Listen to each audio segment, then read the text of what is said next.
kind of sparse words on here. The Campbell enrollment is around 420. It's usually in the 416, 17, 18. There are 3 classes at each grade. Our free and reduced lunch percentage has changed a little bit as we no longer collect free and reduced lunch information the same way. But our percentage has been around 50%. When I first got here, it was around 60%. But a good number of our students are economically disadvantaged, and all of our families do attend through the lottery system.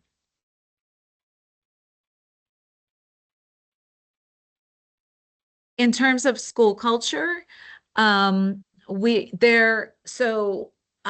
school sort of has a vibe. Kids and staff and parents will say, like, that's so Campbell. So overall, there's less of a focus on competition. We rarely do sort of like prizes for winning, that kind of thing. We expose kids to it a little bit in upper grades with some bigger academic competitions, but for the most part, there's not a big focus on competition. And we are very diverse. We consider that a strength. And overall, Campbell is a very progressive school. So what has happened in the district over the years is that Campbell has often kind of been at the forefront of an initiative, and then sometimes other schools also adopt that same initiative. So many, many years ago, it was a groundbreaking idea that we had full-day kindergarten. Now, of course, that is the norm.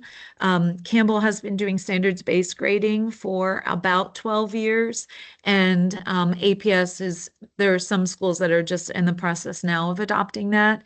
And in part, that happens because we are kind of a like-minded group of people that enter the lottery, so we don't really have to compromise as much when we want to make change. Also, we get professional development and new ideas from the expeditionary learning community. We do teach social skills explicitly. Again, this is something that now is being done nationally, but has always been part of Campbell, and we'll give some specific examples of what that looks like. But we do teach students both in morning meeting and throughout the day social skills. And we know that kids in kind of the digital age also need that. So, Ms. Muller, would you explain what looping is? And then I'm going to have Jolie talk about why she likes looping.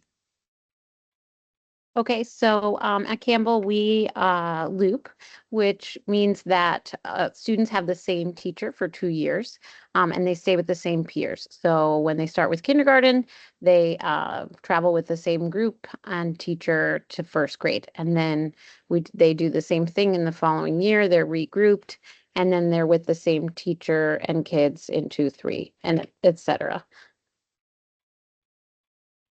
And just to be clear, because sometimes parents confuse that with multi-age, like in Montessori.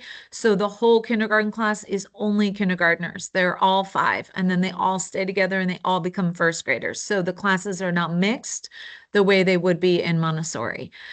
Kids stay with the same teacher for 2 years, which is opposite of, say, Claremont, where kids are going to 2 teachers in the same year. Jolie, can you share what you like about looping? What I like about looping is that I get to stay with the same teacher for 2 years, and what's really good about it is that for the first year, kids usually take a long time, and teachers take a long time to get to know the teacher,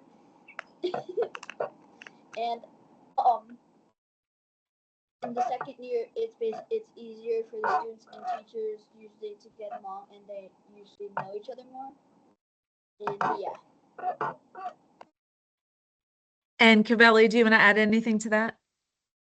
Yeah, sure. So I like what Jolie said. I really like looping because it takes so long to know a teacher, like actually get to know them. And then when you're only with a teacher for 1 year, when you finally get to know them, then you move on to a new teacher, and then you and your friends split up, And it's just nice to be looping because then your teacher gets to know you deeply and gets to know your teacher deeply. And you and your friends stay in the same class for 2 years. You don't just break up.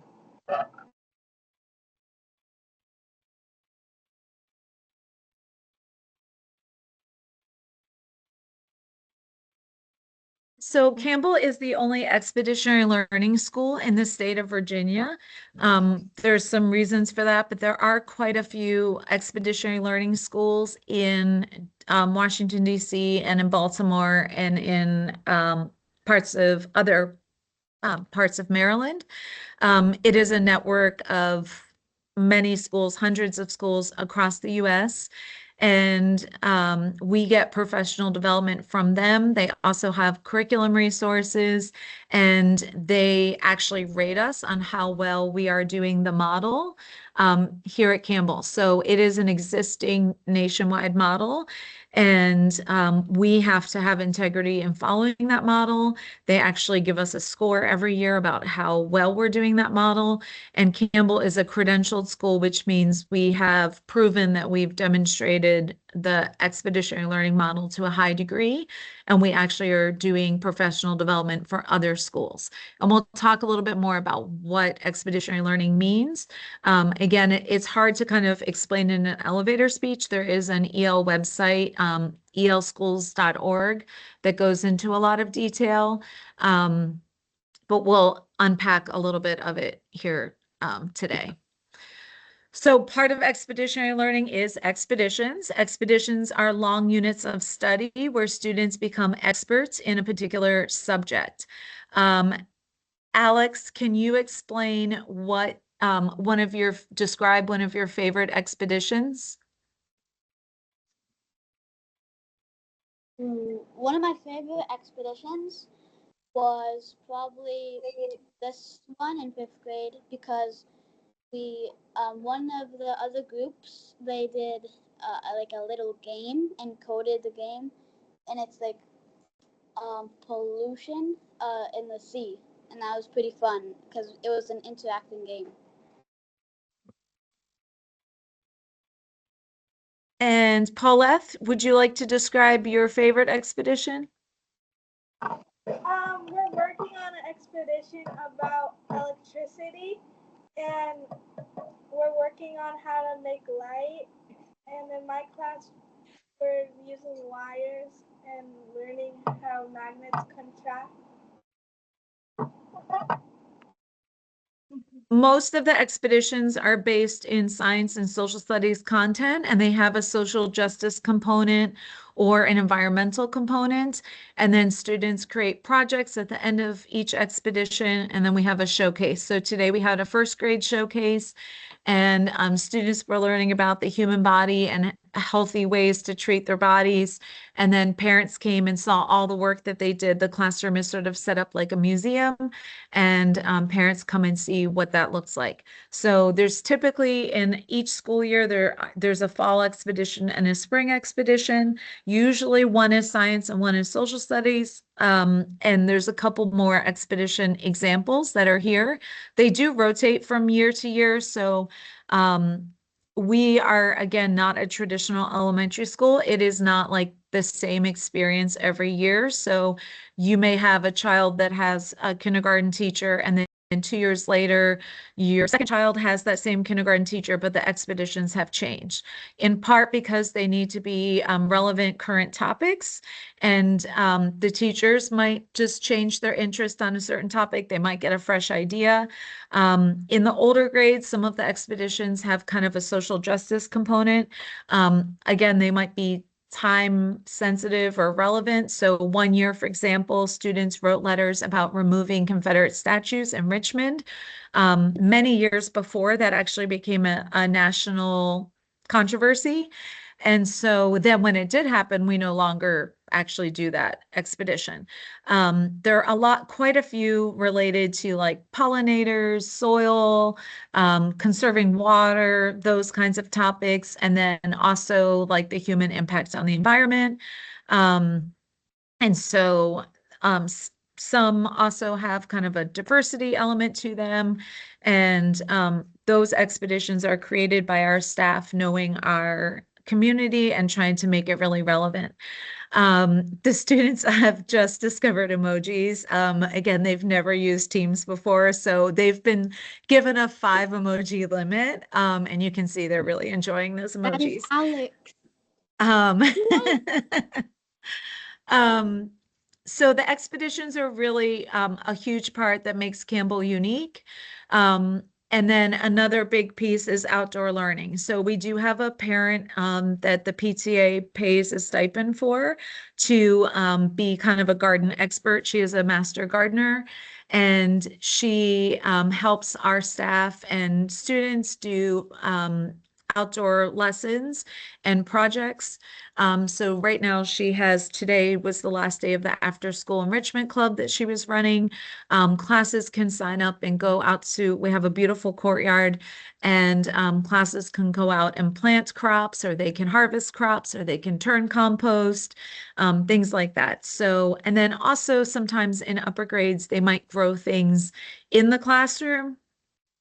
John, can you share one of your favorite outdoor learning lessons or something that you remember doing outside? A lot of times we like grow plants, but like sometimes teachers get really creative and do like cool outdoor learning things. Like one year, basically, we had tinfoil and we did like the boat thing, except that we had all these crazy materials that like and then we used it like pretty heavy weights. Like we had to design like with lots of materials a big boat, like to hold weights. And that was one of my really fun outdoor learning projects. It was Alex, do you want to add anything to that? In science, we were learning about energy, and we had a little oven. We made tinfoil. We had a pizza box and a black piece of paper, and we had put a marshmallow in it, and we made some marshmallows. Yeah, it was really fun. Sometimes growing things in the garden or doing things outside ends in trying new foods. And sometimes they try some things at school that they might not otherwise. We are very aware of it. It's very vegetable based, actually, typically. So we're very in tune to food allergies and things like that. Sometimes the outdoor learning and the expedition piece kind of overlap. So sometimes an expedition also has an outdoor learning component. So there's an example, if you go to the APS Green Scene collection of videos, the APS camera crews made this wonderful collection of videos about environmental activities in APS, and there's several videos about Campbell projects and expeditions, and there's some examples there. In classrooms, you will often see alternate seating in our classrooms. So kids typically sit at tables and have shared materials. So it looks a little bit more like a Google work environment. Kids might sit on the floor. There isn't a super clear like front of the room. And kids might do their work on the floor or work in groups or work in the hallway. The floors are carpeted. It's a little bit softer, a little bit more for comfort. And then we have like wobble seats and standing desks and rocking chairs and things like that. So some people, as you can see, need to move their bodies a lot, as you're seeing some of that with our 5th graders who've been here all day. And it's better for them to have that appropriate movement. So Responsive Classroom is a classroom management national training, and we use many of the ideas from Responsive Classroom. So a couple of them are morning meeting, rights and responsibilities, hopes and dreams, take a break chair, some things like that. And if any of you are teachers, you're familiar with this. Campbell school-wide uses responsive classrooms. So one thing that's different about a lottery school compared to a neighborhood school, we do have a lot of consistency in our classrooms across the school building. I'm going to talk a little bit more about morning meeting. So Julie, can you talk about morning meeting and what it is and what you like about it? Sure. So morning meeting is basically in the morning.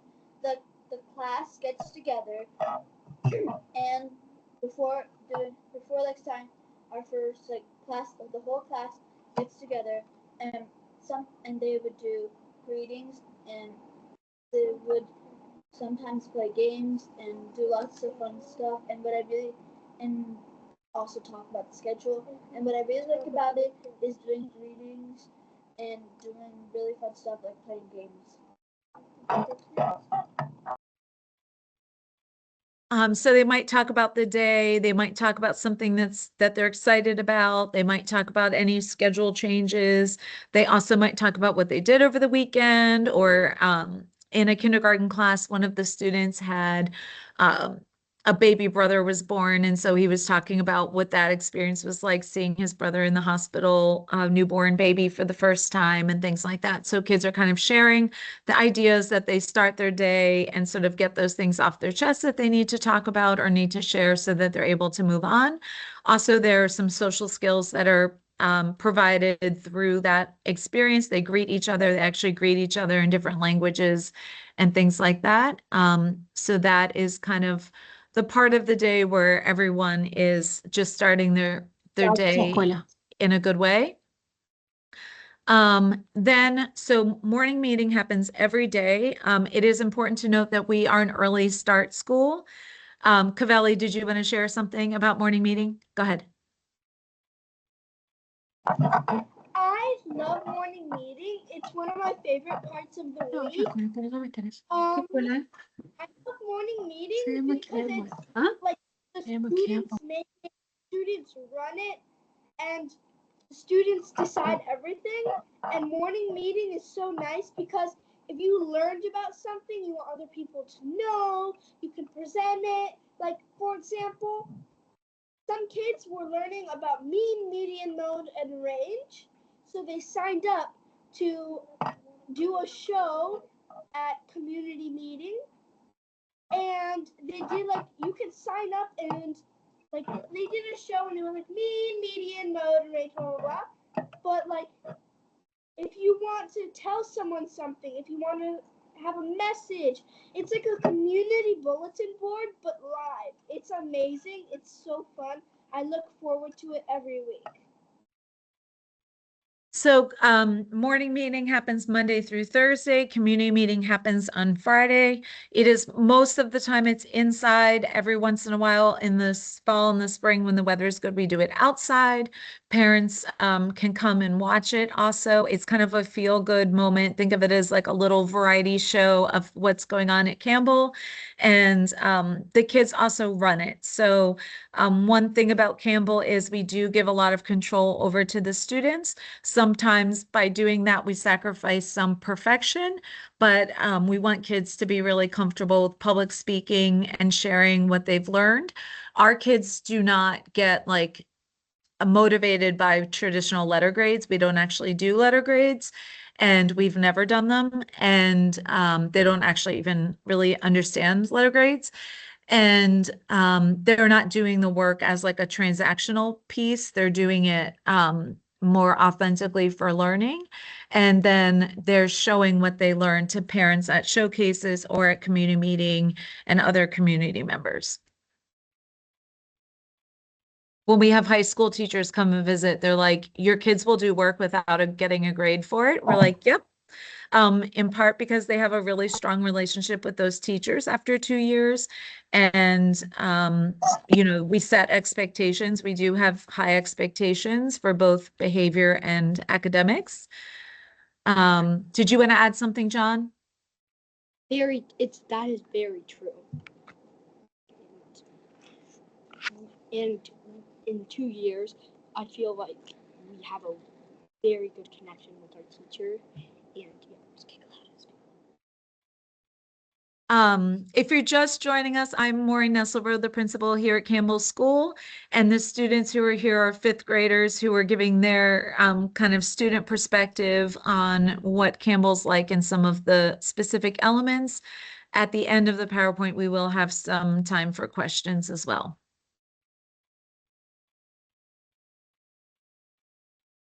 So as I mentioned, we don't use traditional letter grades. We do have a slightly different report card than the neighborhood schools. We use a 4-3-2-1, so parents do have some idea where kids fall, with a 4 being above grade level and a 3 being on grade level and a 1 being well below grade level. Our students also maintain portfolios from kindergarten through 5th grade, and they get to take those portfolios with them when they graduate and go on to middle school. All of the schools have gifted students, students with IEP, special ed students, ESOL students, etc. So yes, there are students in all of the classes who meet each of those criteria. The gifted teacher pulls small groups. She goes into classrooms. She often does her lessons with students in upper grades based on like how they perform on assessments. So there might be a math assessment given to all of the students, and then the students that score above a certain level, she will pull and do some additional work. Does anyone want to share about their work with Miss Clark? They were dying. They were like, can we talk about Miss Clark? Go ahead, Cavelli. Miss Clark is one of my favorite teachers. She does so many topics, math, she has book discussion groups, and so much stuff, and she runs Odyssey of the Mind, which you'll probably talk about later. But Miss Clark, I did like a really fun math thing with Miss Clark, and it was like, how would I explain this? It was like a math competition. It was like the only competition I'd ever done. But like you do math, and then it's however many you get out of that is your score, blah blah. No, it's not a good one. I'm in a book group discussion with Miss Clark, and it's really fun. She's chosen a few books that we can choose from. We read the book a bit, and then we answer some questions about it, and then we share at one specific day. It's really fun. Miss Clark is so nice. She's so flexible. She's amazing.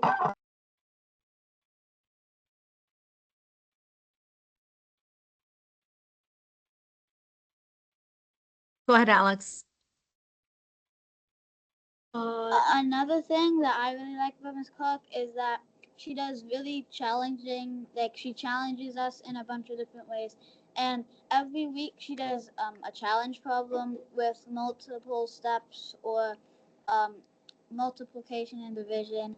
And then last year she did a really fun thing. It was like it was Charlotte's Web, and we read the book and we did a bunch of questions on it, and that was really fun.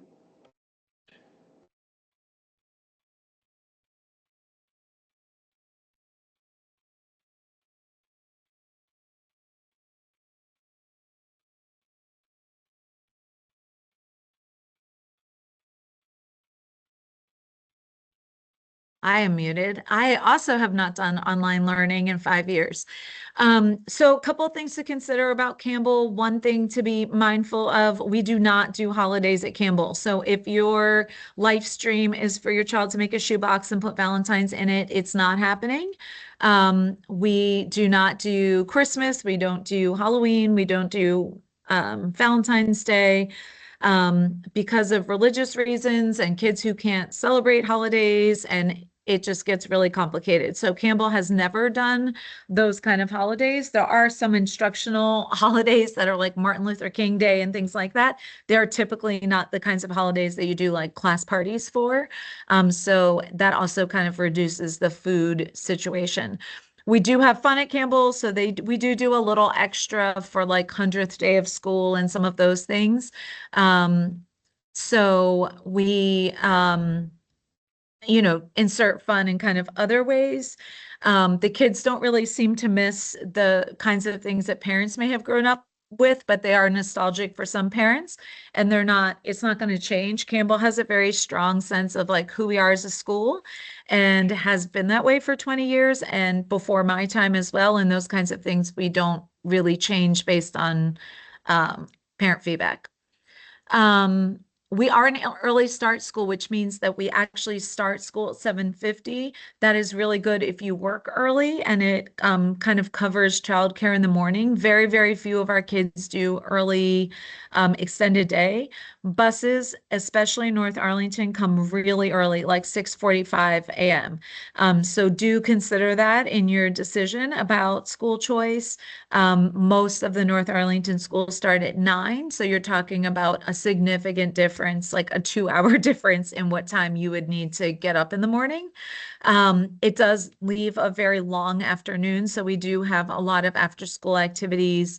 Many of our kids go to extended day. Extended day goes from 7 a.m. to 6 p.m. at all Arlington schools. And so once you know what school you're going to, you register to go to extended day as well. The recess is 30 minutes at all Arlington schools. It's actually state law. We really can't exceed that amount of time of recess because we also have minutes of instruction that we have to meet. So the amount of time that students have at Campbell for recess is the same as any other school. We do spend some instructional time outside, but I would not consider that recess. For example, if kids are going outside to sit in sit spots, or they're going outside to the courtyard. There's a pond in the courtyard for science observation, for example. Those are structured activities with the teacher. They are not like recess opportunities. We are a Title I school. I didn't talk a lot about that. It basically means that because of the free and reduced lunch percentage at our school right now, of course, anything can change with the federal government. We receive additional staffing and also staff development for our staff through Title I. This is not a STEM or technology school. We do on occasion, especially in upper grades, do some STEM activities with students. However, we are on the light end of use of the iPads. That is not our focus. We're also not, again, a neighborhood school, so our focus really isn't like traditional community service, like a breast cancer walk or those kinds of things. We're really focused on learning that is tied to the expedition. So we might do like make a pollination garden in the community after students learn about pollinators, but they aren't, for example, collecting money for the Animal Welfare League. It's usually pretty much tied. We are a progressive school. We do explicitly teach about equity. Given the controversy around that subject, EL Education is an equity-focused organization. And so that is just important to mention. In the school choice process, you really are thinking about a match for your family and values, because all of the Arlington Public Schools are amazing schools. And it's really about what is a good fit for your family and which best aligns with what you want for your child. There is a lot more information about the lottery itself, and I'm not going to get into the details, but you obviously do apply through School Mint. At this point, what you're really deciding is what schools to apply to, and then you have to monitor your email. You then will find out in January what school or schools you got into, and then we will have an in-person tour in January. But for people who are out of town or what have you, this is also useful for that purpose. I would suggest that you really think about the differences between the schools. There are 5 lottery schools. They are significantly different, and think about what is a good match for you. There is priority for our current preschool students and for siblings. So there are 3 kindergarten classes. They each will have about 23, 24 students. About 2/3 of the students will come from our current pre-K population and our sibling population. So the thing is, though, that the lottery does move throughout the spring, because a family might, for example, be given a spot at ATS. They are then removed from the Campbell, Claremont, lottery. And so then other people move up. And so there is quite a bit of movement that occurs in the spring. So for example, if someone is, you know, in the teens or something like that in any lottery, there's definitely a chance. We do also take students in 1st through 5th grade through the lottery, because students might move or the class size increases or whatever it might be. So it's a nominal number of kids, but there are absolutely slots for students in 1st through 5th grade as well. Okay. So I will stop sharing so that you don't have to see that PowerPoint. And then I can answer some of the questions. Do you want to read them to me? Sure. While I unshare? Yep.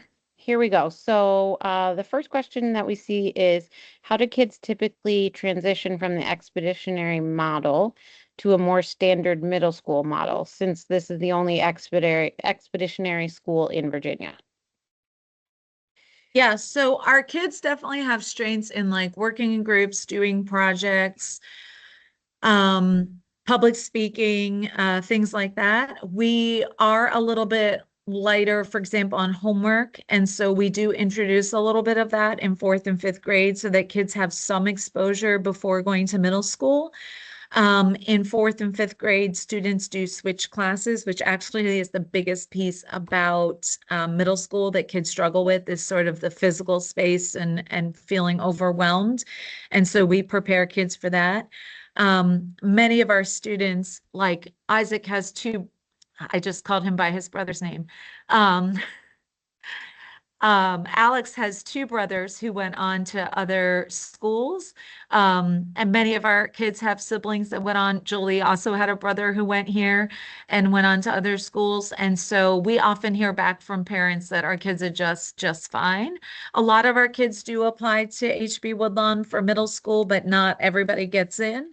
And kids do kind of scatter. So one piece that's different about a neighborhood school than, say, a lottery school is our kids will mostly go to Kenmore and Jefferson for middle school, but there will absolutely be kids that go to all of the middle schools. And so there is a little bit more of that scatter than you get in a neighborhood school. Okay, great. So the next are a couple of questions. One is a question about peanut allergies and what's the setup. So we have peanut-free tables in the cafeteria. So that is how we handle the peanut allergy I guess issue, or however you want to say that. And then the other question is, what's the process for getting into extended day? Did you want to?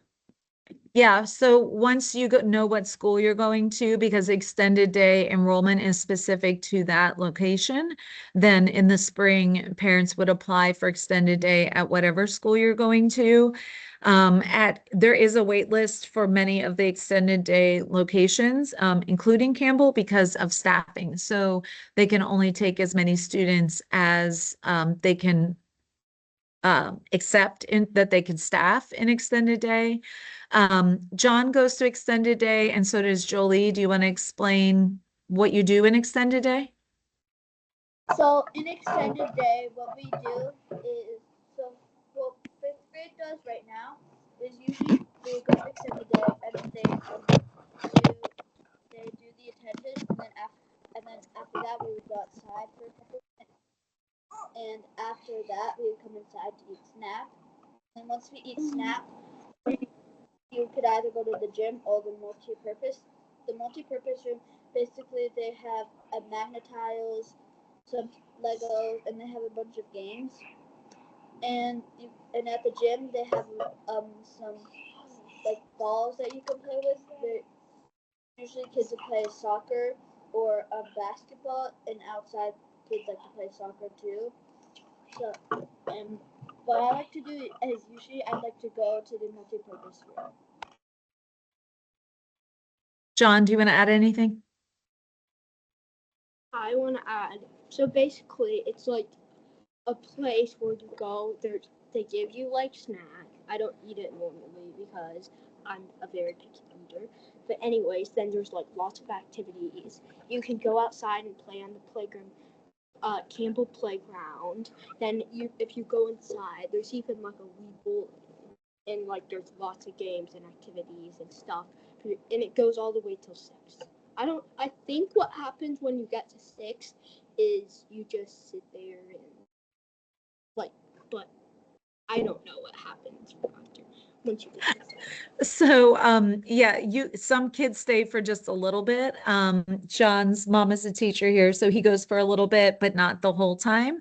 So kids go to, we do dismiss early. So, we get out at 2:40, extended, it goes till 6 p.m. So some kids are there for over 3 hours. Some kids could be there for 20 minutes. It really depends on your personal schedule. And then they have a variety of activities, and kids kind of cycle through snack, playing outside, playing inside, craft activities, things like that. They did a talent show earlier this year. They do like a fashion show with recycled materials, things like that, to keep the kids engaged. It's kind of a big play date because there are like 120 kids in extended day. So they have a lot of kids to choose from, and they meet lots of different kids. It is a very stimulating environment for kids that don't do well with a lot of noise and movement. It is definitely, it's not a school environment. It's definitely a daycare environment. So it is a little bit noisier, and that would be the same anywhere. Okay, and then the next one is about helping students that to transition if they take time to warm up, or and then what might the school do for children who form strong attachments to one teacher but struggle when there's a staff change. And like, I can answer this one pretty easily about, do you provide gentle transitions, visual schedules, countdown warnings, social stories? And that is definitely, we do that in between everything. All the teachers have visual schedules, and they are usually providing time in between for students to stretch for transitions. And we do also create social stories, and the teachers are very reactive to what students need for those transitions. A lot of the questions are about special education, which is federally mandated and federal law. So the answers are going to be the same across schools. Historically, kind of our wheelhouse has been ADHD, high functioning autism, as it's formally called, and kids with maybe some anxiety. We are also the location for Interlude, which is a countywide program for kids with emotional disabilities. So we have a lot of experience with that. For any students that have IEPs, there's a transition IEP meeting that happens in the spring. And then if any student has a medical need, we're here in the summer, so you're able to come and meet with us and the nurse and come up with a plan for the fall. There are some other questions about like dealing with peer conflict. We have a lot of counseling lessons for that we discuss and are brought up within each classroom, where the counselor discusses how students can solve problems on their own, and what might be some ways that they can handle things as they arise. And we address things if they've been escalated to the point where they come to us, then we are addressing them and contacting parents as needed. All of the schools are now using Parent Square, which it feeds off of our student database. So teachers and parents are able to communicate with each other. And it has a picture functionality. It kind of looks like Facebook, but so teachers can post pictures from the day. They can also post like reminders, and then we do the same. And that is the communication. It is going to feel very different than preschool. It's going to be less individualized in terms of like, we're not reporting whether your child ate snack that day and some of the personal, because students are able to communicate those things themselves. It's focused on academics. It's focused on test scores. Certainly parents will ask questions at conferences about how their child is adjusting, if they're making friends, things like that.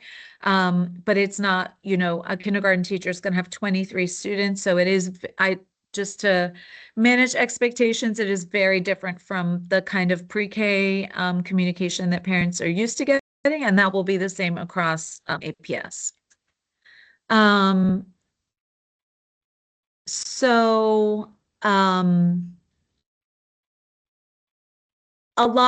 students also some of the questions in the chat are sort of about, again, the types of kids that work well at Campbell. If a student is a little bit of a slow to warm student, parents might find that looping is good, because if it takes them a while to adjust to a teacher, they then know that teacher for 2 years.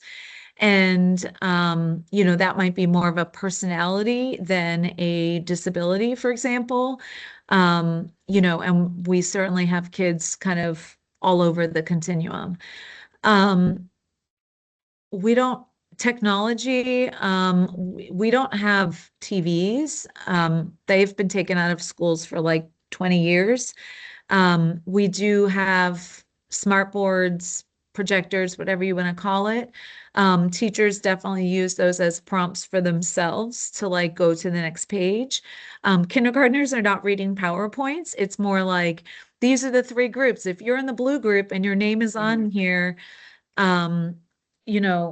go to table 2, that kind of thing. So they're more like transition prompts.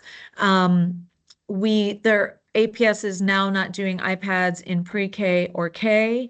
In first, they're minimal. I'm sorry, we don't have them in first either. We're doing them in second. And in second and third, the primary purpose is the Lexia program and the Reflex program, which are like 15 minutes a day in reading and math content. In upper grades, the kids do use their devices more to make PowerPoints and things like that. So they're not really like passively watching. They're not like watching YouTube. They are making like writing essays or making PowerPoints, things like that. Go ahead, John. We are absolutely not watching YouTube. Like, they wish they were watching YouTube. Watch instructional videos like on our own iPad. We don't use our iPad, but we write a lot of stuff. We play lots of games. Hey, they did back on. They are discovering, as you can see, they are tech natives, and they have figured out how to change their backgrounds in the first 30 minutes of ever using Teams. So they definitely are interested. We use it more for projects and choice. We don't send iPads home. That is a difference at different schools. So we use them at school, and they're fairly controlled. Like, we don't let the kids use them at, for example, indoor recess or unstructured times. It's really for academic purposes. So that's kind of where we are with that.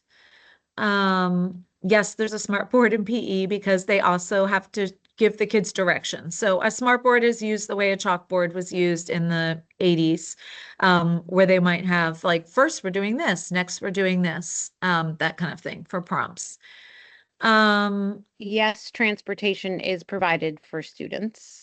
Although, as I mentioned, on the north side, a lot of people find it to be less than satisfactory because it is hub stops. And so that may mean that you live in the Taylor neighborhood and your stop is in Nottingham, and APS's vision is that you would drive your child to Nottingham to get that bus, and it is like 6:45 a.m.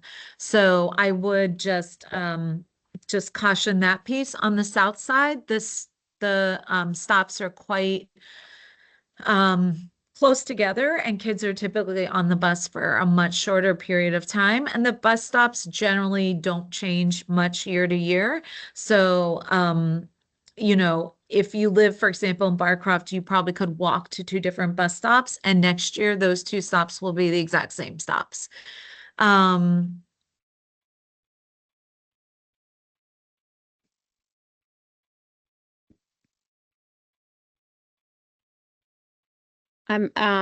Maybe we can get some clarification on this one question. Is the school model in Arlington that elementary? Oh, never mind. Elementary, yes, is K-5, and then middle school is 6 through 8. Yep.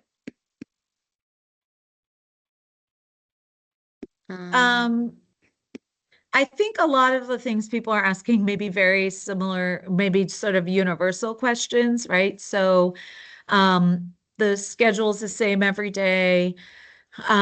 Classrooms are not silent. Their kids are moving around. That doesn't really make sense for 5-year-olds. The expectation for a 5-year-old is that they're able to sit for 20 minutes. Like I mentioned, the classrooms are carpeted. The teachers do not supervise recess. That is unlikely to happen in any APS schools. We have assistants who monitor recess. We want teachers to be focused on instructional times. And if there's a conflict that happens at recess, they can resolve it when the kids come back inside. There are adjustments that happen, like teachers get sick, substitutes happen, etc. We do, those kinds of things are going to be very different than a preschool environment. Every kindergartner or every 5th grader is seeing like 5 adults a day. So that's a very different experience than what you may be used to in a pre-K situation. There might be a sub for the teacher, but the assistant is there who knows the routine and knows everything in the classroom as well. So it's not really all reliant on one person. And there are also ESOL, special ed, reading teachers, other teachers that go into classrooms that know what the routines are and things like that, that can kind of backfill if a substitute is there. The kids also wanted to talk about school lunch, just because that's something kids are interested in. So, Cavelli, do you guys want to weigh in on, we do at Campbell have universal free breakfast and lunch. And because of our free and reduced lunch numbers. And obviously you can tell that everything they've shared today is not staged. So I told them they could be honest about their feelings about home lunch, school lunch, breakfast, whatever. Go ahead. I'll let the girls go first. To be honest about school lunch, the only good thing I find in school lunch is that there are multiple options. If you don't like chicken, then you can have pizza dippers. If you don't like pizza dippers, you can have mashed potatoes and stuff. But honestly, I do not like the smell of school lunch, and I really, really don't like school lunch, and a few times it's giving me stomach issues. But it's just like, I feel like it's really bad quality, and I really don't like it. That's why I always bring home lunch. What I think about school lunch, sometimes I think it's fine. There's some stuff that I do like, and sometimes that I don't like. Like, I like their pizza.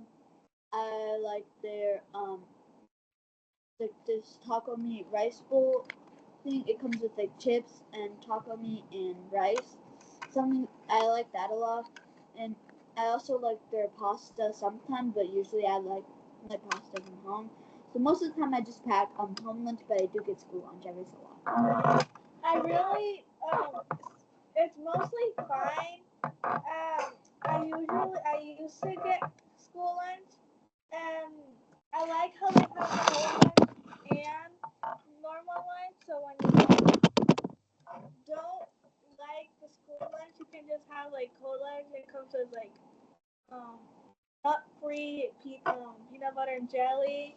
It comes with like goldfish, things like that, and everything's not doesn't have that much dairy, or it's nut-free, and I like that a lot about it. School lunch is last case scenario. All of the school lunch menu is posted online, so you could look at it and see what kinds of things are offered. I would say well more than half of our kids do school lunch, and parents find it cheap and free and convenient. There are no nuts and no pork. The only peanut butter option is the peanut butter and jelly sandwich, and it's prepackaged intentionally. So it's kind of a low allergen situation. And then that's why the kids who do have the nuts sit at separate tables, and that's the same throughout the day. So no one should ever sit at those tables with nuts. We also have done no nut classrooms as needed when allergies were airborne. And so that's something that we work out with doctors and individual families as well. We do have quite a bit of information on, we've switched to Blue Sky, and there are a lot of photos about kind of what's happening at Campbell on a regular day. We used to have a very robust Twitter community, but we've kind of moved away from Twitter recently. There is quite a bit of information on the Campbell website that you can see to learn a little bit more about Campbell. And then, as I mentioned, there will be a in-person tour in January. The intent of that tour is primarily for people who have applied, feel strongly maybe about coming, have gotten in, sort of later in the process. So at this point, a lot of things you might be thinking about as a child who is just starting pre-K are sort of things about adjusting to kindergarten in general. Please be mindful that your 4-year-old is very different than what a 5-year-old might look like. We really would suggest that you not worry too much about the academics, and that primarily students are comfortable saying goodbye to their parents, putting their coats on, sort of being independent, because pre-K is much less independence focused than kindergarten. So those are really the pieces that are new, really, in terms of academics. Some kids are coming to us reading, some are not, some are coming from play-based pre-K, some have never been to pre-K. A good number of kids are coming from our pre-K and they've already been at Campbell for a year. A good number of our kids are our siblings and they've been here. Like Alex was here when he was a little baby, when his brothers were here, so he was more comfortable coming in the building initially. So kids are kind of coming to us from a variety of different circumstances, and typically adjust really well to kindergarten. But really it's the change in structure and responsibility and those kinds of things more so than the academics that might be new. Okay, we had set this to end, and so it may just end. If it cuts me off, I apologize. Any other burning questions that folks have before we wrap up? I do want to give a shout out to the kids who just really prepped for this today. We do have them come to the in-person tours as well, so they can kind of share the kid perspective on things. And like I mentioned, we don't have kids really script things. I told them that they've known Campbell. Many of them have been here for 5 years. And so they were told to just kind of speak their truth. And they did a great job. So thank you all. Some of them are in extended day, which is why they were able to join us today, because they would still be at school anyway.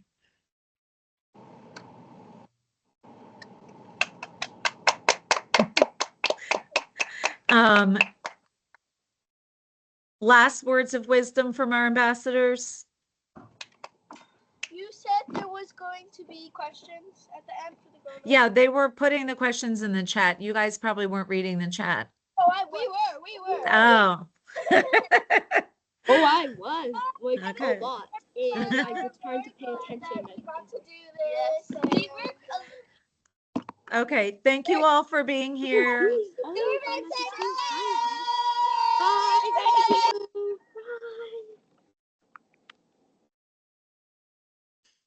Bye.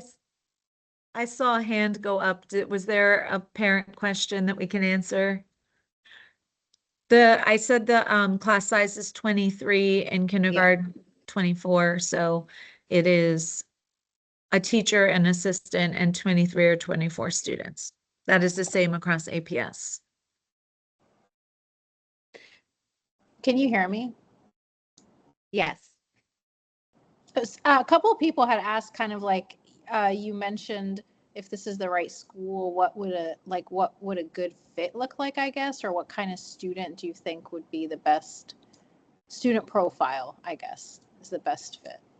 So for me, a school works if it works for all students because you're picking for your family and your multiple kids might not be the same. So we've had like PTA presidents in the past where one child had an IEP and one child was gifted and had a very different profile. You really, because you really do want to pick a school that would work for all of the kids in your family because the like back to school night is the same night across the system. There's an assumption that if you have multiple kids that are in the same elementary school. So for us, really, any child can work at Campbell. Like I mentioned in the special ed realm, our sort of wheelhouse has been ADHD, anxiety, and high functioning autism, but we've certainly had kids with a variety of disabilities. We tend to attract kind of quirky kids, you know, and it's really about a parent fit also. So for example, wanting kind of the focus on outdoor learning and organic foods and, some of the things that we do and less about STEM and other pieces. So it is not a neighborhood school. There is a something you give up by not being in a neighborhood school. So that piece is sort of a judgment call about how important it is to like be on the neighborhood soccer team with other kids from the same school. A lot of our kids go, do those kinds of things, maintain their neighborhood friends and also their school friends. Okay, thank you. Mhm.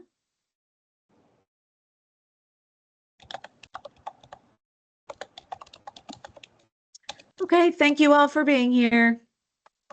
Thank you so much.